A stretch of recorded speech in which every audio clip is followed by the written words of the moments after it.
Hey everyone, welcome back. It's Lucid, and I am joined this time by Demosthenes. You want to say hi? Hey, Al. Yeah, and Dark Side Cookies. Hello, hello. So we had a pretty interesting episode last time. We basically had the lead up to the war with Asphodel, and I think you might have even gone on top of one of their forts. Um, and this turn we're expecting, but it doesn't look like it. Oh, maybe there is. Yeah, we're expecting maybe some battles. Yeah, so you can see So there's it's going to be four exciting. magic phase Yeah. fights that we see, and then in addition to that, there's a big battle in Aidra between Naba and Asphodel. So we should watch that before we leave here, but Right. you can check the magic phase stuff first. Okay. Yeah, let's take a look. So I'm assuming you guys are trying to control the entry, prevent people from Yeah. So this is making it to the main fight. Yeah, this is trying to mess up logistics. So that actually did not work there, but it did work in the real fight. I think he Yeah. did misform Phoenix Power Fire Elemental. There was Okay. no misform. It looked So this like was trying to cut the ability for Asphodel to bring stuff to where we're going to try and storm one of their forts. Yeah. I think we just got lucky on that in the real game. I don't think we did misform. I think that was something we fixed. Oh yeah, maybe that was the mistake. Yeah. This one worked way better than the Ooh, these guys did a lot of work. Oh shit. Yeah, so those are this cool national Shinuyama unit. They have magic power, so their stats get pretty good in magic skills, though the skills are a little less good. No, I think this is yeah, got him. Wow. So in the real game they didn't quite get him, so we had we lost a lot more stuff fighting through the mannequins, but yeah. So nice. And so this was we cast ghouls, but the rest of the stuff had been hidden there, with the sort of thought being that he would probably be planning to attack past this province into our rear areas, and we'd sort of be able to mess up his plans. Right. So you can see in the real fight we lost all the Okami because they didn't quite catch that maid. Ooh, this looks really spicy. Okay, so we've got Nabba trying to snipe a carrion lord. And to do it, he's got a flambeau, so double damage against... Oh, wait. Oh, they changed it. Triple? Yeah. No. Yeah, now it's a big area of effect. Fire. Yeah, it used to be this did extra damage in the primary attack. Yeah, it's still 29 armor piercing damage. It's gonna blow up most thugs even if they weren't undead. Yeah. But yeah. It's gonna be a lot better. Now it's a lot better versus like Airmore, if you're trying to just blow up 3 tiles of lictors. Yeah. So. And then this guy with a great sword of sharpness. Okay, and then on this side, who are they trying to get? So I think this is a carrion lord. Yeah, this is that carrion lord thug that we saw last turn. So yeah, he's just gonna get blown the fuck up. He's gonna die in like one hit. Yeah. So Kirby and I chatted about this. That in theory, he could just stealth that carrion lord along, but maybe he doesn't think that he's gonna get magic phased. And so we decided it was worth a gamble to try and catch that guy. Yeah. He was just going for raid 1 province per turn rather than every 2 turns. Well, you have to make him. Now he's presumably not going to make the same mistake again. But yeah. Yeah. So wrecked. That was a very nice play by Nabba. Yeah. Okay, so now there's going to be a few battles. Let's look at this one. Presumably, this is the fort shell we're trying to take. I'm guessing. Oh no, this is them attacking underwater. This is them taking our indefensible underwater territories with carrion furies. Right. So Queen Forest is worth watching, and Aidra is worth watching. Okay, so let's watch this. Oh, and there's a Marine Rod fight. Those are always worth watching. Ooh. Not a lot of guys. Yeah. So Kirby, on one hand, okay, we don't have enough army to protect our mages necessarily, but he's committing a huge amount of mages. Enough that it could win, but this just seems like super risky. I think there's Black Centaur. And there's a lot of Black Centaur. A whole lot. You want to do the F1 tab thing to show all the gems that Nabab brought? Because that'll... Okay, yeah. Oh, wait, yeah. In tab, yeah. Yeah. Well, not that much, but like 15, 20 gems maybe. Yeah. So it looks like fire elementals and then like legions of steel or something maybe. Yeah, not as many fire gems as I would have brought for this fight because Yeah, I think for this, you need each of these guys doing 3 fire elemental. Like, all the Malakas need to be doing 3 fire elementals, and then... Yeah. Yeah, because that I think that's a really good point, because if you had more troops, you could treat them more as like evocation batteries, right? Yeah. But with this few troops, you really are going to be crutching on a lot of summons. Otherwise, these guys are just going to die as soon as the Black Centaur get in contact. I mean, not immediately, but pretty quick. Especially with the fire resist bless on Asphodel. Yeah. Is it 10 or 5? It's 10, yeah. Which I think you definitely want to do as Asphodel, because Yeah. fire is a vulnerability for your free spawn, and Oaken Army is also a really good type of buff for your troops, but you can't cast that if it's going to give you fire vulnerability on your sacred. Yeah, so the fire elementals, I think, are going to really struggle with the carrion furies because of the magic attack.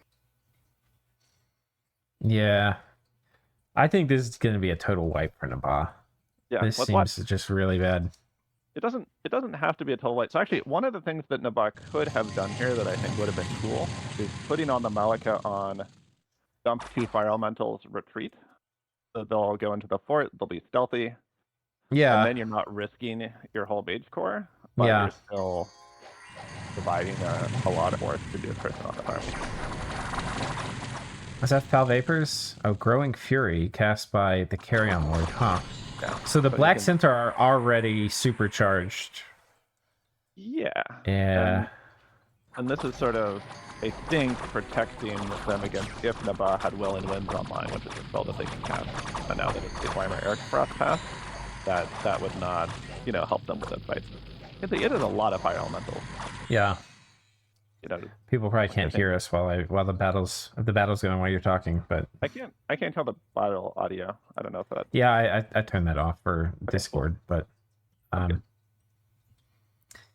yeah. So I'm really interested to see how the fire elementals hold up. I don't have a ton of experience in Dominion 6, so I'm not really sure how they're going to trade against these fire. It's kind of a weird matchup, right? Because it's moderately high protection, fire resistant troops that don't have magic weapons. So. Yeah. I'm assuming they get butchered here. The other thing, this is the other reason you usually want a lot of troops, is when they die, they'll trigger your mages to retreat. So I'm not actually sure he brought enough troops to trigger an HP route for the army if they all die. Yeah, which is basically already happened. Yeah.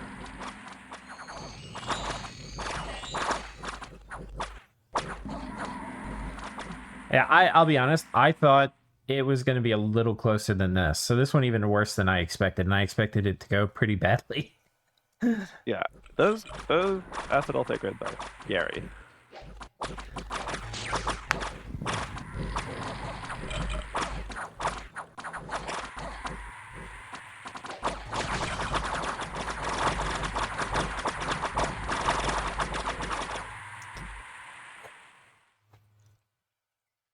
Rough.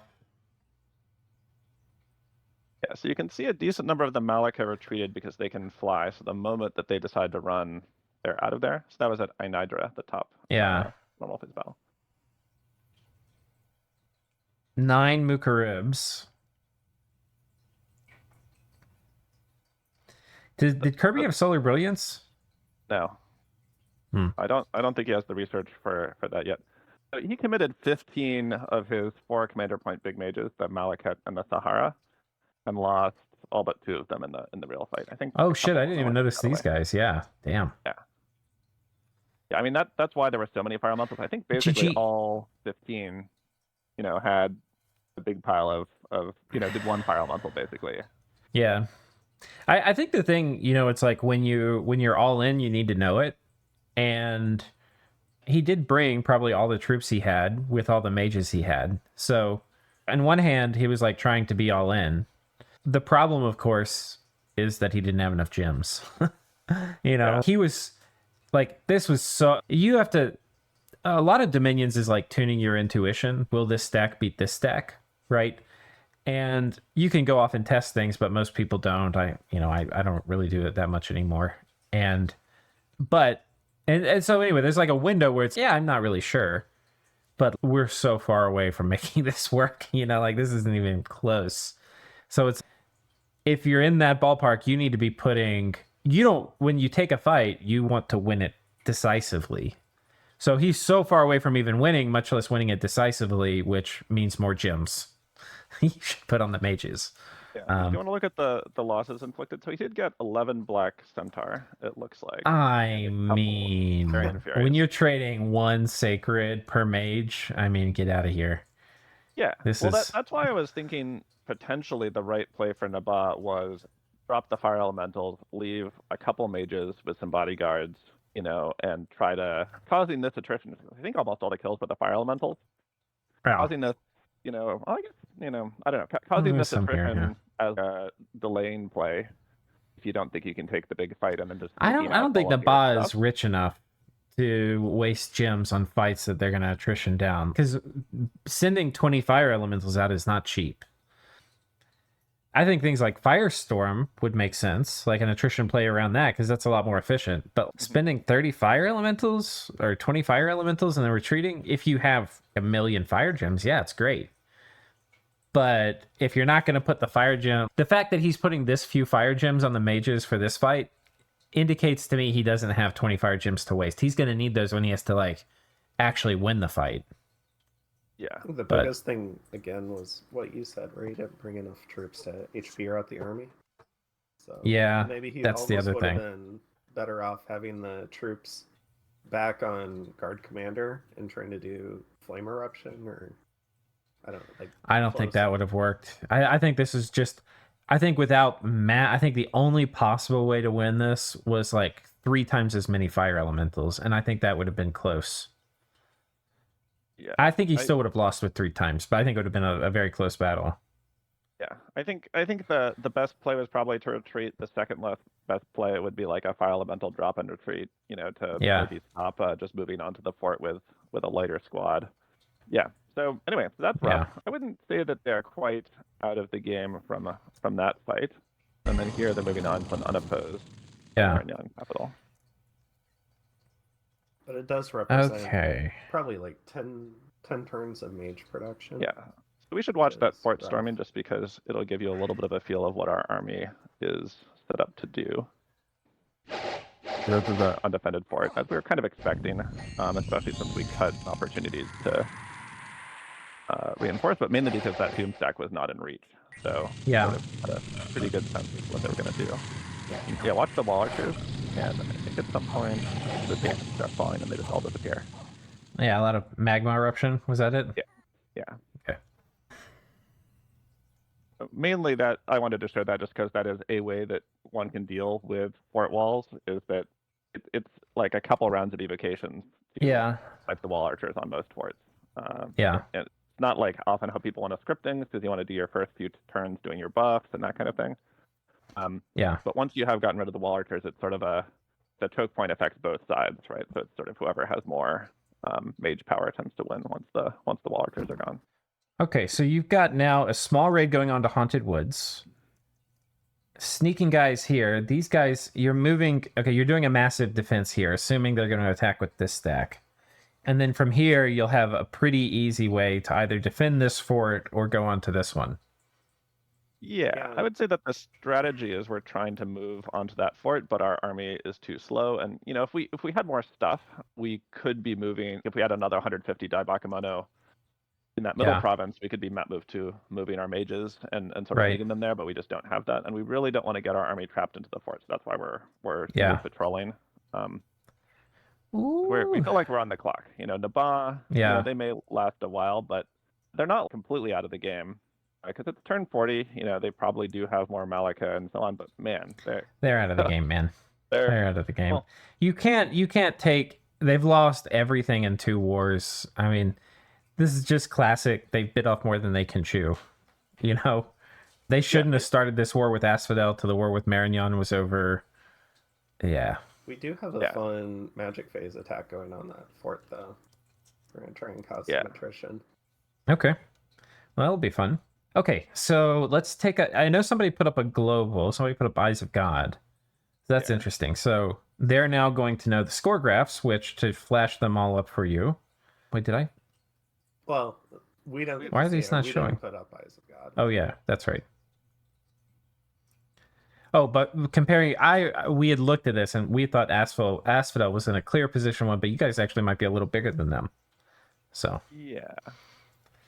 Definitely for the moment. I mean, I think the thing with the sort of game state is that we we really need to do some serious damage to Asphodel fast, or they potentially can just run through and eat all of that Nabba land and get super rich. And one of the things right, with managing Asphodel is that their gold income is really important to them because they have tons of forts and they can make yeah, panic apostates in all of those forts with all of their gold, which are really good Mhm. mages if they can afford it. Right. And their sort of marginal gold is actually really important because it's how big their mage core is, especially their combat mages. Yeah. The problem, of course, for them is their core lands aren't going to have any gold, but the new lands they conquer will. So you guys are fighting them over their core lands, which is kind of weird because it's like kind of a weird oxymoron where on one hand, this, like you're attacking them in their capital, they care tremendously about this.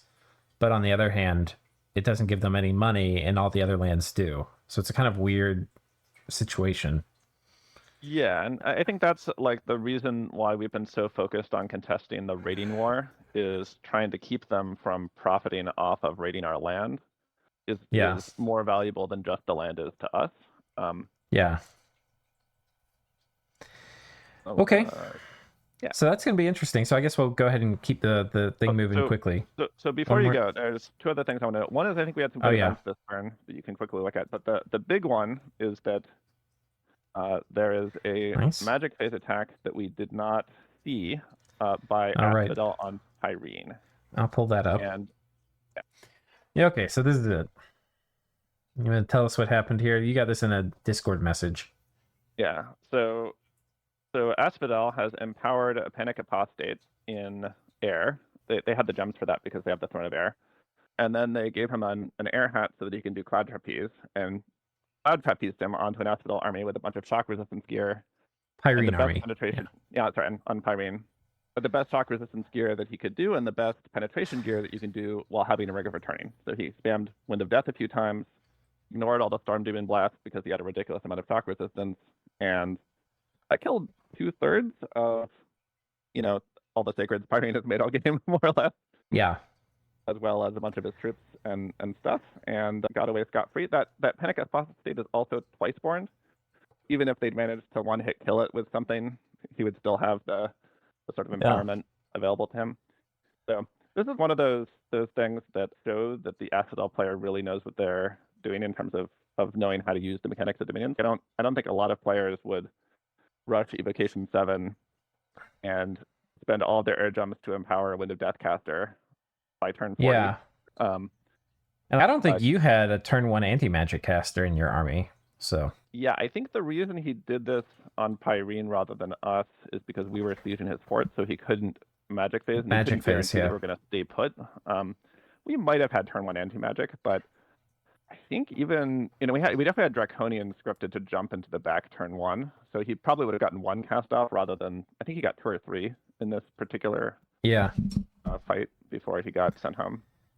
Yeah, it's worth noting too, we had talked about this before, but a lot of the attrition is actually the cavalry that don't have good morale, good magic resistance in general. And so, yeah, you can see they took a pretty hard beating. And then if either the mount or the rider died, then, ripperoni. Yeah. So, and I think Pyrene even has Enchanted Blood and maybe even some, I don't know if they also have magic resistance in their blast, but it's really hard to make Sacred Cavalry that have viable in the late game. 5 to 7 MR mounts survive Wind of Death. I don't know. I feel like it should be later in research. It would be fine if it was a level 9 spell, but it's so early. I think the issue is, and I posted this in the beta forum continuously, but they did add, to be fair, Illwinter did add the modding command so that we could go in and fix this via modding. But I do think that most mounts should get most units should get their mount back after a certain number of turns. I don't think this is fun when you, like, your mount dies and then it's gone. Like, it just, because the thing is like, you can make the sacreds interesting and have high MR and all the things, but the horses always have a huge weakness, which is still like, that would be an interesting weakness to exploit in battle, where you're like, okay, we're gonna do master and slave or something, right? We'll steal a bunch of horses and then the riders have to fight without them. Like, that's cool. Yeah. And that makes for a really interesting way to play the battle. But it's like, it's too cheesy when the horses are just gone for forever. And my other argument for this was that, like, if you look at knights in medieval Europe, that a knight would never have one horse. They would have multiple horses. They might have only one or two battle horses, but they wouldn't ride their battle horse around as they were, going from one town to another. Anyway, typically they were, and the Mongols or whatever would have 4 or 5 horses per rider. So yeah, there were. Yeah. I think it's lore accurate to have a way where they can easily get horses back. Yeah, I think it would be cool if they either get it back the next turn, or it's sort of like when your armor gets rusty, it uses the recruitment points in the province to replace the horses. Yeah. So they might be dismounted for a while, but they should yeah, then be able I think to that would be really cool. Dismounted sacred infantry, and it still would be really effective to wipe all their horses. They might have been planning on their speed or just the extra capability of having more dense units, but right. But especially when you combine it, especially when you combine it with cap only recruitment. He's gone forever, like he's never going to get any, like when you lose cap only units, you feel it a lot more than when you lose recruit anywhere units. And yeah. But anyway, so that's cool. Let's go to the next turn. Yep. All right. And we got turn 41 pulled up now. Pretty funny. 4 out of 8 lanterns. King Santa. Ho, ho, ho. Very nice. Yeah. I don't remember the details, but yeah, we've been buying a bunch of forged stuff from Ulm and Tianchi. Cool. We've got a lot of gems and not enough hammers to really use them. The cure disease is interesting. So I think we had one of our really good adepts of the Silver Order got diseased. How does that work? Gems.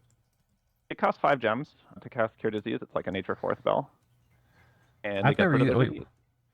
Oh, here it is. Or something. Yeah. Very cool. The way that I was thinking about it is it's 5 gems to get an Astral 3 mage effectively to not them not dying as recruiting them. And so nice. I like that spell exists, even though it's That's expensive. Cool. I didn't even know that existed. And then the Dire Portent is important because we've been talking about how Asphodel has lots of nature gems, and now they've done the very natural combination of putting up Gift of Health. Yeah. Fuck. Oh man, you guys are in trouble. Yeah, it's worth talking about. Cookies and I, where mostly Cookies is doing some testing of trying to fight that Asphodel Doom stack with minimal buffs on the Asphodel side and everything that we could come up with at our research level. And it's really hard, even without the Gift of Health, giving them a lot more HP on all their stuff. And part of actually our thinking for attacking the other fort first is that fort has 8 candles of Asphodel Dominion. So sitting on that fort, you have to worry about Vengeful Waters, Gift of Health. Like, they could do a really strong Dominion-powered defense there.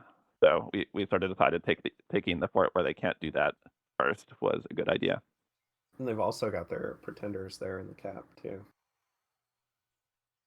Man, you know what's also bad? The Eyes of God going up is going to make it real hard for you to get the help that I think you need. I'm bullish on Asphodel, man. I mean, you guys took a fort off them. That's a big thing. But I still think they're going to just fucking win this. And they might not, but fuck. Yeah. This seems so grindy. This is not the kind of war where you're like, this is not for profit. Yeah. I would describe it as our current goal is to have, Asphodel about their current size. We need to save Naba somehow. And, one way to do that, right, is to apply pressure to Asphodel and make them need to recall their army before they can go take Naba's cap, that kind of thing. Other stuff like that. But, because if Naba falls, our southern flank is very hard to defend. Yeah. The one fort we have down there. You'll succumb to the main weakness when fighting these free spawn pop kill nations, which is they're going to have more armies than you. Yeah. So, yeah. So we kind of need to figure out a way to force a fight that we can win. We should show the magic phase attack we did, yeah. So this guy is doing... What the fuck is he doing? Rating him stones. to send this guy before we could get a Ring of Returning. We don't have Construction 7 yet. But Rain of Stones is really good against Asphodel Cast. So he's here. He's got some armor, including particularly a hat. Did mist form, so that he'll last a little bit when the centaurs arrive. So not very long. Yeah, it was sad losing that guy. He's got an interesting. Yeah, so it was a lucky Earth 2 random, but I don't think this was worth it. Well, so here's the goal. The goal is that they are sieging a giant fortress that has like 1,500 wall strength. And the hope was that we could kill enough of his stuff to buy Naba an extra turn, and it did not work. I think it didn't work. I wouldn't do that because this is forfeit anyway. You know, but it's time. Naba, their ability to defend relies on maybe getting some time to muster more stuff and giving us time to pressure Asphodel capital and make that army have to go home rather than take Naba's capital. That's sort of like what we're trying to do. If you look at the casualties, they're actually more significant than you might think because we actually got a lot of. You got some of these guys. Yeah, I saw that. But still, I'm not. And you got 2 of these guys. I don't know. That doesn't matter. I mean, okay, it's not a horrible trade. It's not like you guys are set back. If I wouldn't do it again, that's what I'm saying. Yeah. If you were like, hey, I could do this and get this outcome, I wouldn't do it. But it's not a bad trade exactly. I mean, this guy was like 400 gold, and then was that a ring of missile protection on him? Yeah. We got that from an event for free, so I just tossed it on. Okay, so we'll call it 12 gems. Yeah, maybe it's okay. Yeah, I don't know. It cost 15 gems probably because you got to include the magic phase cast and so on. But here's the thing: we're making like 100 gems a turn, and we have no good ways to trick that army. And what this does is first it shrinks his army, slows his siege situation, may be annoying for him. It's actually about as much damage, a little bit less than what Nabba did with their whole army. And it also there's a little bit of a fear effect that it has, right? He now is going to be a little more careful about how he scripts things. He's going to put flyers to jump in turn 1. I don't know. There's but yeah, I'd been hoping that we would have lasted, like he'd had the centaurs running in a bit later, where we would have gotten a turn or 2 more and killed 50% more of the task. Because getting it below the cracking the fortress is sort of the threshold that we really wanted. Yeah. And if we'd waited another turn, I'm pretty sure that the key thing that happened last turn is that all of their flyers got killed by the Naba army, like the Great Eagles they'd had helping with the siege. Right. So the theory had been that there'll be more next turn, and so it has to be this turn if we're gonna hit it. So anyway, that's why we did it. I was satisfied but not thrilled with the trade. Okay. So the big question for this turn is this army you have put here, if they take a fight, do you think you'll win? At the time, not now. Yeah. I was extremely concerned after doing all the test games. Because I did, I think, about 17. No, but did y'all kind of finagle it into a place where you were winning at least in the test games?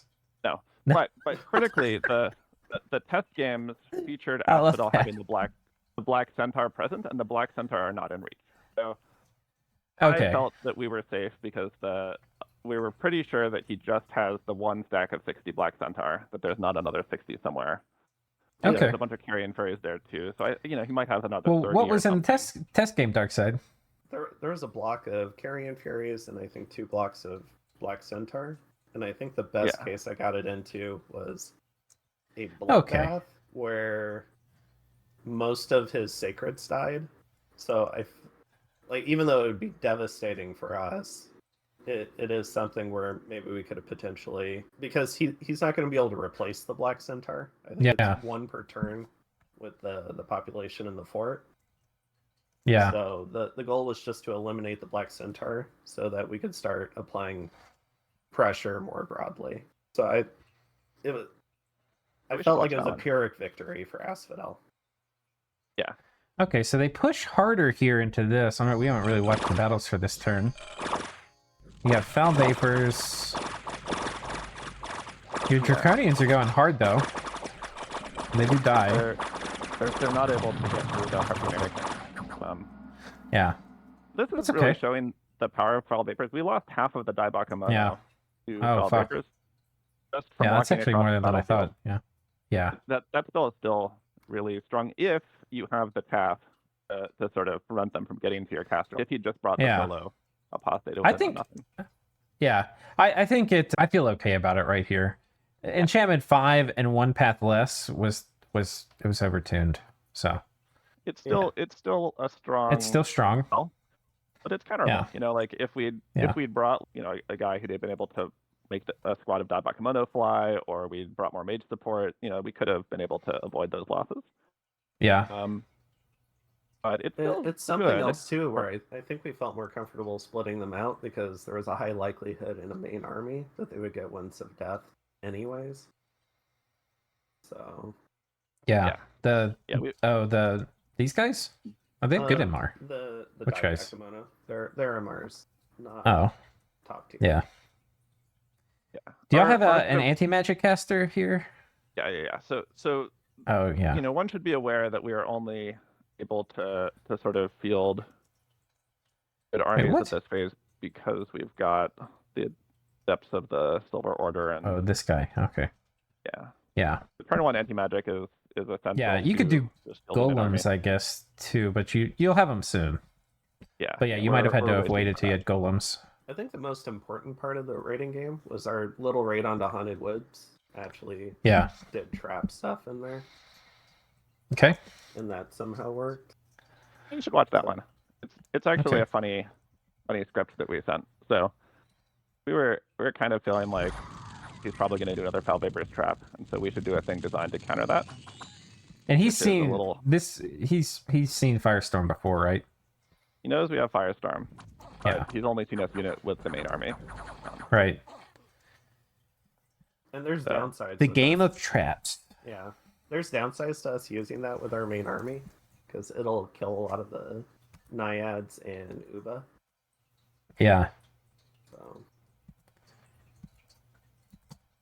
What was this one? Yeah, I think there's no other real. Okay, that was good. Real battles this turn. Yeah, that little raiding force by Naba is. The other thing, how is Nabba going to take forts from? I mean, how is Asphodel going to take forts from Nabba? It seemed to me if he doesn't have mass flight, then a few guys on the gate with mages behind them would just crush the Asphodel army. If that army had fought inside the castle. Yeah. Yeah. But Asphodel, if he were being thoughtful, he does have. All right. Sorry, I had to pause it there for a minute. So you were saying that I forget, what were you talking about? Well, anyway, we're going to bring our army there. We know that the Black Centaur can't get there, and so it seems unlikely they're going to take a big fight. They might do their Wind of Death trap. We'll see. And the other news, we're sending 40 fire gems to Nabba to put up Eternal Fire. So one of the great things about playing with a good player like Kirby is that, I mean, he's probably out of the game for winning, but he's not lightweight AI. So he's going to muster what he can. We're going to put up Eternal Fire together to try to get some more fire gems. And he is also contributing or casting a Dispel of Gift of Health this turn. Nice. And I think that actually was a mistake that we did it this turn, and that we're not expecting a big fight this turn. And the best time to take down somebody's big global is when they're sort of. I think Gift of Health is kind of weird because you'll keep your health from the previous turn. Oh, that's true. Yeah. So it's kind of weird. Regen won't work, but I don't think Asphodel's doing that. Okay.